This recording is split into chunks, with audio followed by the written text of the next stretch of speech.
আজকের টপিকস যেটা নিয়ে তোমাদের সঙ্গে আলোচনা করব সেটা হচ্ছে মানুষের লিঙ্গ নির্ধারণ পদ্ধতি, সেক্স ডিটারমিনেশন ইন ম্যান। তা সেটা আলোচনা করতে গিয়ে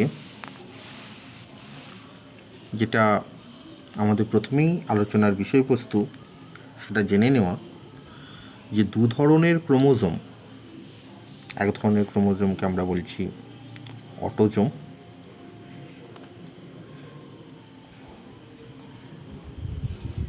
আর এক ধরনের যে ক্রোমোজোম তাকে আমরা বলছি সেক্স ক্রোমোজোম।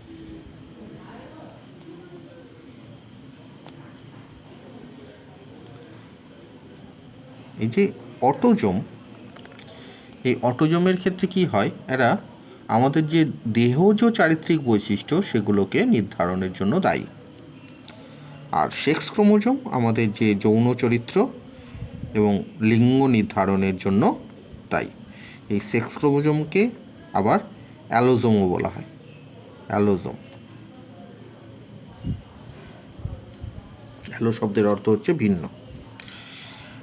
এবার এই যে অটোজোম বা সেক্স ক্রোমোজোম যাই হোক না কেন, মানুষের ক্ষেত্রে যে দেহকোষ, সেই দেহকোষের মধ্যে ক্রোমোজোম সংখ্যা কত বলো? সেই দেহকোষের মধ্যে ক্রোমোজোম সংখ্যা কিন্তু 46টি, 46। এবং ক্রোমোজোমগুলো জোড়ায় জোড়ায় অবস্থান করে, অর্থাৎ 23 জোড়া ক্রোমোজোম। সেই 23 জোড়া ক্রোমোজোমের মধ্যে 22 জোড়া ক্রোমোজোম অটোজোম আর 1 জোড়া ক্রোমোজোম তারা হচ্ছে অ্যালোজোম বা সেক্স ক্রোমোজোম। এই যে 22 জোড়া অটোজোম, তার মানে প্রথম জোড়া থেকে শুরু করে 22তম জোড়া পর্যন্ত যে ক্রোমোজোম তারা হচ্ছে অটোজোম। আর বাকি যে 23তম যে ক্রোমোজোম, 23তম যে জোড়া যে ক্রোমোজোম সেটা হচ্ছে সেক্স ক্রোমোজোম। সেক্স ক্রোমোজোমের মধ্যে পুরুষের ক্ষেত্রে এক ধরনের সেক্স ক্রোমোজোম, আর স্ত্রীলোকের ক্ষেত্রে আর এক ধরনের সেক্স ক্রোমোজোম। পুরুষের ক্ষেত্রে এক্স এবং ওয়াই এই দুই ধরনের সেক্স ক্রোমোজোম আছে, আর স্ত্রীলোকের ক্ষেত্রে এক্স এবং এক্স এই দুই ধরনের সেক্স ক্রোমোজোম আছে। যেহেতু এখানে দুটো বিপরীত বা ভিন্ন ধরনের অ্যালিল তারা মিলিত হয়ে পুরুষের ক্ষেত্রে ভিন্ন চারিত্রিক বৈশিষ্ট্য সম্পন্ন, একটা এক্স একটা ওয়াই, এবং ওয়াই যে ক্রোমোজোম সেটা এক্স ক্রোমোজোমের থেকে অনেক ছোট হয়। তা যেহেতু দুটো বিপরীত বা ভিন্ন, সেই জন্য পুরুষের ক্ষেত্রে বলা হয় যে সেক্স, সেটাকে বলা হয় হেটারোগ্যামেটিক।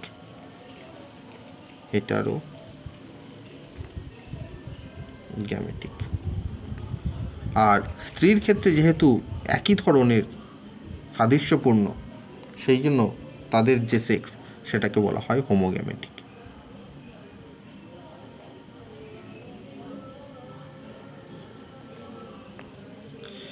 এখন সেক্স ডিটারমিনেশনের ক্ষেত্রে আমরা কি ঘটনাটা ঘটে সেটা দেখে নিই। তাহলে পুরুষের ক্ষেত্রে যে ডিপ্লয়েড কোষ, তাতে ক্রোমোজোম সংখ্যা তাহলে 44টা অটোজোম আর দুটো সেক্স ক্রোমোজোম, একটা এক্স আর একটা ওয়াই। স্ত্রীলোকের ক্ষেত্রে 44টা অটোজোম আর এক্স এক্স দুটো সেক্স ক্রোমোজোম। তাহলে এটা পি জনন মাতৃকোষ। মিওসিস পদ্ধতিতে তাদের থেকে উৎপন্ন হবে গ্যামেট।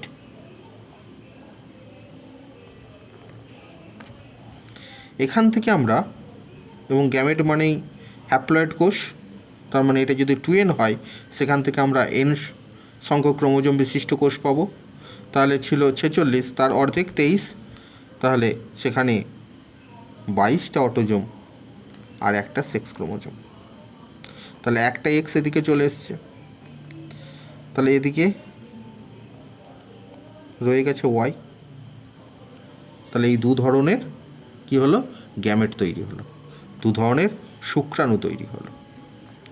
স্ত্রীলোকের ক্ষেত্রে যেহেতু দুটোই এক্স ক্রোমোজোম, তাহলে কি হবে, একই ধরনের গ্যামেট পাওয়া যাবে, 22A প্লাস এক্স।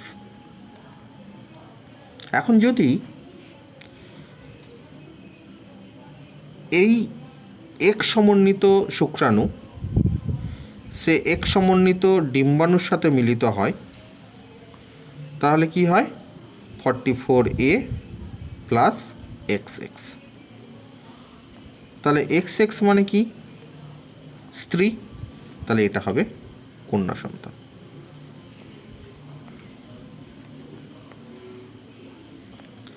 অপরপক্ষে যদি ওয়াই সমন্বিত গ্যামেট বা শুক্রাণু এক্স সমন্বিত ডিম্বাণুর সাথে মিলিত হয়, তাহলে কি হচ্ছে, 44A প্লাস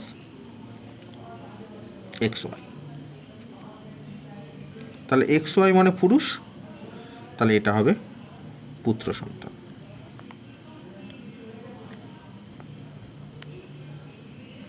এখন দেখো, আমরা এখানে দেখছি এক সমন্বিত শুক্রাণুর সাথে এক সমন্বিত ডিম্বাণুর মিলনের ফলে যেটা তৈরি হলো সেটা হচ্ছে কন্যা। ওয়াই সমন্বিত যে গ্যামেট তার সঙ্গে এক সমন্বিত ডিম্বাণুর মিলনের ফলে যেটা তৈরি হলো সেটা হচ্ছে পুত্র। তাহলে স্ত্রীর ক্ষেত্রে একই ধরনের ডিম্বাণু, কিন্তু পুরুষের ক্ষেত্রে দুই ধরনের শুক্রাণু। তাহলে পুরুষের দুই ধরনের শুক্রাণু থাকার জন্য পুরোপুরি নির্ভর করছে পুরুষের উপর, পুরুষ কী ধরনের শুক্রাণু নিঃসরণ করবে এবং সেই শুক্রাণুর সাথে স্ত্রীর ডিম্বাণুর মিলন ঘটবে। তার মানে আমাদের পুত্র সন্তান হবে কি কন্যা সন্তান হবে সেটা পুরোপুরি নির্ভর করে একজন পিতার উপরে। পিতা যে ধরনের গ্যামেটের সঙ্গে বা শুক্রাণুর সাথে মায়ের ডিম্বাণুর মিলন ঘটবে তার উপর নির্ভর করে পুত্র হবে কি কন্যা হবে। যদি এক সমন্বিত শুক্রাণুর সাথে এক সমন্বিত ডিম্বাণুর মিলন ঘটে যায় তাহলে কন্যা তৈরি হবে, আর যদি ওয়াই সমন্বিত শুক্রাণুর সাথে এক সমন্বিত ডিম্বাণুর মিলন ঘটে যায় তাহলে কিন্তু তৈরি হবে পুত্র। তাহলে পুত্র কি কন্যা তার উপর নির্ভর করছে পিতার উৎপন্ন শুক্রাণু বা গ্যামেটের উপরে। এখন তোমাদেরকে আমি দেখাই আমাদের মানুষের মধ্যে বিভিন্ন ধরনের অস্বাভাবিকতা দেখা যায়, তার মধ্যে একটা অস্বাভাবিকতা হচ্ছে টার্নার সিনড্রোম।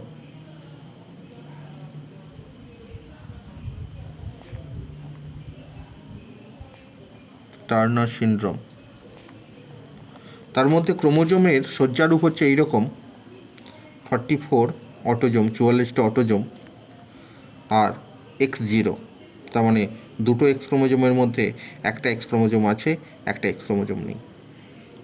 এ কিন্তু স্ত্রী। আবার ক্লাইনফেল্টার সিনড্রোম,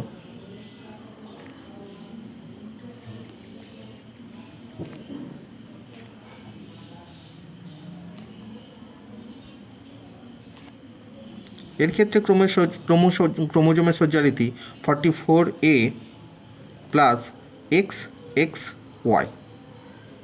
দেখো এর ক্ষেত্রে দুটো এক্স আছে, তার পাশাপাশি একটা ওয়াই আছে, এ প্রকাশ করছে পুরুষ। তাহলে এখানে ওয়াই নেই, না থাকার জন্য এ স্ত্রী। এখানে ওয়াই আছে, ওয়াই থাকার জন্য এ পুরুষ।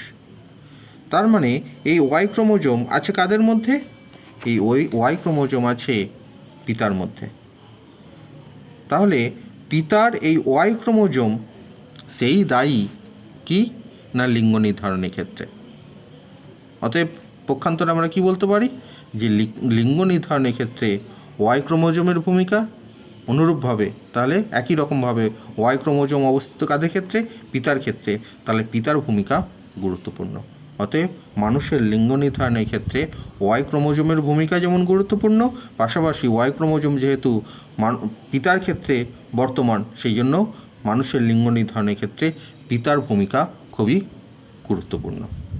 তোমরা বাড়িতে টেক্সট বুকটা ভালো করে পড়বে এবং তোমরা ব্যাপারটা সম্বন্ধে আরও গভীরভাবে স্টাডি করবে।